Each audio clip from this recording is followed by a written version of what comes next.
ओम गणेशाय नमः। ओम नमः शिवाय। मैं निखिल ज्योतिषाचार्य आप सभी का मेरे चैनल पर पुनः स्वागत करता हूं। आशा करता हूं कि आप सभी स्वस्थ होंगे। महादेव की कृपा आप सभी पर सदैव बनी रहे। ये वीडियो तुला यानी कि लिब्रा के लिए बहुत विशेष है, क्योंकि वीडियो है आने वाले सप्ताह यानी कि 28 अप्रैल से 4 मई 2025 के साप्ताहिक राशिफल के बारे में। कैसा रहेगा आने वाला सप्ताह तुला के लिए। जो मेरा साप्ताहिक राशिफल होता है वो प्रमुखतः चंद्रमा और उनकी गति पे आधारित होता है। चंद्रमा एक ऐसे विशेष ग्रह है जो बहुत तेज़ गति से भागते हैं और करीबन 2.25 से 2.5 दिन में अपनी राशि बदल लेते हैं। तो स्वाभाविक है कि पूरा हफ्ता जो कि 7 दिन का होता है उसमें कई बार राशि परिवर्तन करेंगे। मन के कारक हैं, बहुत तेज़ भागते हैं और उनकी विशेषता यह भी है जिस भी भाव में जाते हैं, राशि में जाते हैं, ग्रहों के साथ संपर्क संबंध बनाते हैं, उनको एक्टिवेट कर देते हैं। इसीलिए डे टू डे एक्टिविटी पर इनका इम्पैक्ट बहुत पड़ता है और इसलिए साप्ताहिक राशिफल की विशेषता बहुत होती है। यह समझने के लिए कि आने वाला सप्ताह क्या क्या बदलाव लेकर आएगा, क्या संभावित अच्छा या बुरा हो सकता है, इसको समझने के लिए साप्ताहिक राशिफल अति विशेष होता है। यदि आपकी लग्न राशि या चंद्र राशि तुला है, दोनों ही गाइडेंस के लिए इस राशिफल को देख सकते हैं। समझाने का प्रयास कर सकता हूँ, जो समझ सकता है समझे। अलग अलग राशिफल नहीं बन सकते। तो ये बोलें कि क्या लग्न राशि तुला है, मैं देख सकता हूँ, देख सकते हैं। चंद्र राशि तुला है, देख सकता हूँ, देख सकते हैं। जहाँ से आपको सूट करता है ज़्यादा वहाँ से ऑब्जर्व कीजिए। बस टेक्निकली अलग अलग राशिफल नहीं बन सकते। कोई उठ के बोलेगा मेरा ज़ोडिएक है तुला, क्या मैं देख सकता हूँ? आपको देखना है तो देखिए। अलग अलग राशिफल नहीं बन सकते। राशिफल एक सामान्य आधार पर दिए जाते हैं। मेरा व्यक्तिगत मत है कि लग्न राशि देखेंगे तो अच्छा, इनकेस नहीं पता तो आप चंद्र राशि से या जहाँ से आपको ठीक लगता है वहाँ से इसको देख सकते हैं। शुरू करते हैं। चंद्रमा आपके सप्तम भाव में रहेंगे यानी कि मेष में 28 तारीख को, और 29 तारीख के सुबह 3 तक यहीं पर उनका प्रवास रहेगा। चंद्रमा का सप्तम में आना वैसे तो न्यूट्रल होता है। यहाँ पे वो 10वें घर के स्वामी हैं और 10वें घर के स्वामी होने के नाते जब वो सप्तम भाव में है तो राजयोग बनता है, और यहाँ से वो राजयोग बनाते हुए लग्न को देखेंगे। यहाँ पर सूर्य के साथ भी है जो लाभ स्थान के स्वामी है, और 10वें घर में उच्च के सूर्य, 7वें घर में उच्च के सूर्य और 7वें घर में 10वें घर का स्वामी 10वें से 10वें में यानी कि रिकॉग्निशन का भाव। तो हफ्ते के शुरुआत में ही प्रमोशन के बहुत अच्छे योग बन रहे हैं। इस पूरे ही हफ्ते अगर आपका ऑफिस में प्रमोशन आदि का कुछ कार्य चल रहा है या कुछ ऐसा प्रोसेस चल रहा है तो प्रमोशन के बहुत अच्छे योग आपके बन जाते हैं। अब यहाँ पे एक ही दिक्कत है कि सप्तम भाव में अमावस्या दोष है, तो मैरिड लाइफ पर थोड़ा ध्यान दीजिएगा और अपनी पब्लिक इमेज को लेकर थोड़ा सा कॉन्शियस रहिएगा। अदरवाइज हफ्ते का जो शुरुआती भाग है वो आपके लिए सकारात्मक है। कुछ बड़ा करने का मौका मिलेगा। लाभ स्थान और 10वें घर के स्वामी सप्तम में है, बिजनेस में लाभ होगा और आगे बढ़ने के मौके मिलेंगे। नवांश कुंडली बता रही है ओवर एक्साइटमेंट से बचना है। दशांश कुंडली बता रही है कार्य क्षेत्र में गुस्से से बचना है। जहाँ तक बिजनेस की बात है, पैसा आएगा लेकिन मन बहुत अशांत रहेगा, उस पर विचार कीजिएगा, ध्यान दीजिएगा। लव लाइफ में जितना शांत रहेंगे उतना अच्छा है। वैवाहिक जीवन थोड़ी प्रॉब्लम हो सकती है अगर आपने हर चीज़ पर रिएक्ट करना शुरू कर दिया। रिएक्ट कम करेंगे तो बहुत अच्छा रहेगा। जहाँ तक स्टूडेंट्स की बात है, बहुत अच्छा समय है। कुछ बहुत अच्छी न्यूज़ आपके लिए आ सकती है। सेहत के दृष्टिकोण से जिनको लिवर किडनी आदि की कोई प्रॉब्लम है, दिक्कत बढ़ेगी। सर्वाष्टक में आपका चौथा घर बली है, चौथे से चौथे में चंद्रमा बैठे हैं, यानी कि प्रॉपर्टी संबंधित कुछ कार्यों में सफलता मिल सकती है। यहाँ पर परिवर्तन योग भी बन रहा है मंगल और चंद्रमा के बीच में, और पुनः सप्तम और 10वें के बीच में बना, यानी कि प्रमोशन के चांसेस यहाँ से बहुत शुरू हो जाते हैं।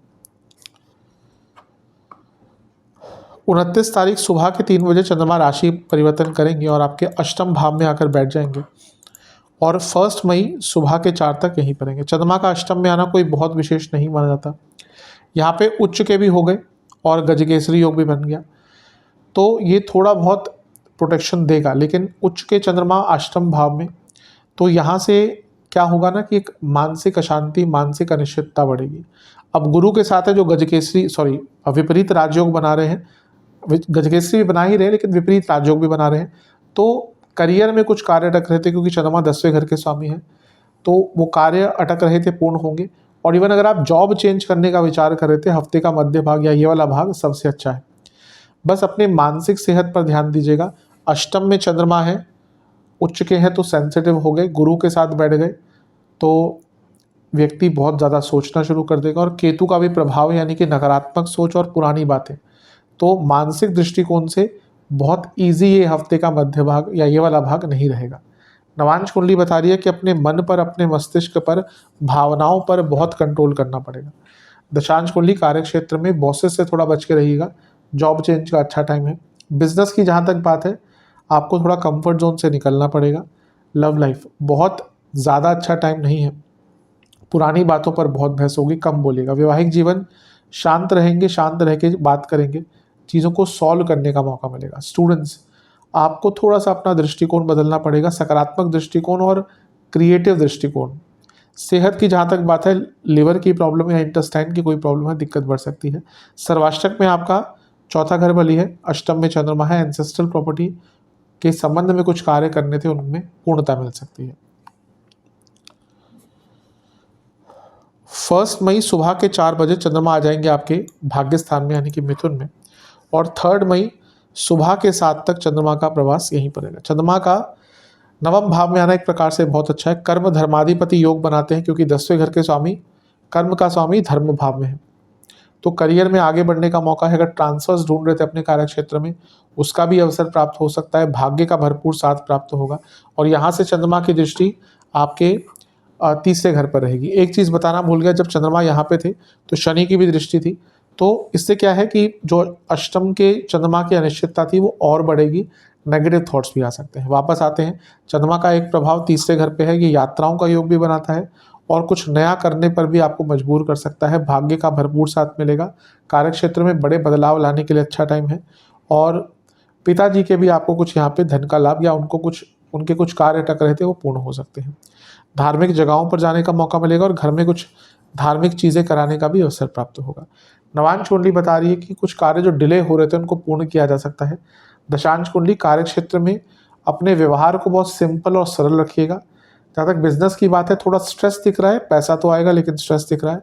लव लाइफ, एक हारमोनियस एटमॉस्फेयर बनाने की कोशिश कीजिए, प्रयास आप कीजिए, शुरुआत आप कीजिए, हो सकता है रेसिप्रोकेट भी हो। वैवाहिक जीवन की जहाँ तक बात है, पेशेंस दिखाने की आवश्यकता है इस टाइम पे। स्टूडेंट्स, आपको थोड़ा पार्टिसिपेशन ज़्यादा दिखाना पड़ेगा अपने कार्य क्षेत्र में, अपने स्टडी के क्षेत्र में, अपने स्टडी टाइम के हिसाब से पार्टिसिपेशन ज़्यादा आपको देना पड़ेगा। सेहत की जहाँ तक बात है, गले के रोग, जोड़ों का दर्द और थायराइड संबंधी दिक्कत तंग करेगी। सर्वाष्टक में आपका चौथा भाव अत्यंत बली है, ये बता रहा है कि हफ्ते का ये भाग प्रॉपर्टी संबंधित कुछ वाद विवाद को सुलझाने के लिए बहुत अच्छा है। 3 मई सुबह के 7 बजे के आसपास चंद्रमा आपके 10वें घर में आ जाएंगे, यानी कि कर्क में, अपनी ही राशि में, और सप्ताह के अंत तक यहीं पर रहेंगे। चंद्रमा का 10वें घर में आना अच्छा होता है, खुद इस भाव के स्वामी है, तो यहाँ पे राजयोग बना रहे हैं, और यहाँ पे मंगल के साथ है जो खुद सप्तमेश है। तो तभी मैंने कहा ना हफ्ते के शुरुआत में ही कि पूरा हफ्ता ही रिकॉग्निशन का, प्रमोशन का भाव है। सप्तम के स्वामी, 10वें के स्वामी दोनों ही 10वें घर में है, तो सप्तम भाव रिकॉग्निशन का, 10वां भाव पद प्राप्ति रिकॉग्निशन का, करियर का, तो करियर, और मंगल धन स्थान के स्वामी भी हैं, तो चंद्रमा ने उनको आके एक्टिवेट कर दिया। तो कार्य क्षेत्र में प्रमोशन का पूरा ही हफ्ते योग है, हफ्ते के शुरुआत में और हफ्ते के अंत में प्रबलता बहुत बढ़ती है। जीवन में पैसा और कमा पाएंगे। मंगल चंद्र योग है, चंद्र मंगल योग है, यानी कि अलग प्रकार से अगर कुछ काम करते हैं तो उसमें और भी लाभ प्राप्त होगा। राहु की दृष्टि भी है 10वें घर पे, और चंद्रमा पर 10वें घर के स्वामी है चंद्रमा, तो ये भी बदलाव की ओर इशारा करे। तो ये हफ्ता प्रमोशंस के लिए और करियर में चेंज के लिए, दोनों के लिए ही बहुत श्रेष्ठ है। बस चंद्र मंगल योग है तो थोड़ा गुस्से से बच के रहेगा, स्पेशली कार्य क्षेत्र में, और क्योंकि दोनों मिलकर ग्रह चौथे घर को देख रहे हैं तो अपने परिवार में भी थोड़ा सा गुस्से पर कंट्रोल करके रखिएगा। नवांश कुंडली बता रही है कि आपको किसी की गलतियां निकालने की आवश्यकता यहाँ पे नहीं है, वरना उसका नेगेटिव इम्पैक्ट होगा। दशांश कुंडली कार्य क्षेत्र में लोग आपका फायदा उठाते हैं, इससे बचने की कोशिश कीजिए। वैवाहिक जीवन बिजनेस की जहाँ तक बात है, नई पॉसिबिलिटीज़, नई संभावनाएं खुलती हुई दिख रही हैं।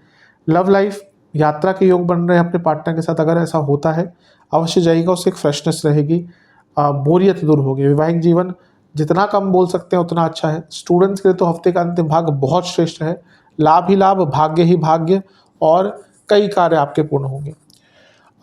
सेहत के दृष्टिकोण से बीपी की प्रॉब्लम, जिनको कार्डियक प्रॉब्लम है, बच के रहें। सर्वाष्टक में आपका फिर से चौथा घर बली, हफ्ते का अंतिम भाग कंस्ट्रक्शन स्टार्ट कराने के लिए या प्रॉपर्टी बेचने के लिए, दोनों के लिए बहुत अच्छा है। उपाय के स्वरूप में आपको लक्ष्मी चालीसा का 3 बार पाठ करना है। आशा करता हूँ कि वीडियो काम आएगी। चैनल पर नए हैं सब्सक्राइब कीजिए, वीडियो को लाइक कीजिए। मिलता हूँ आप सभी से अगली वीडियो में, तब तक के लिए ओम नमः शिवाय।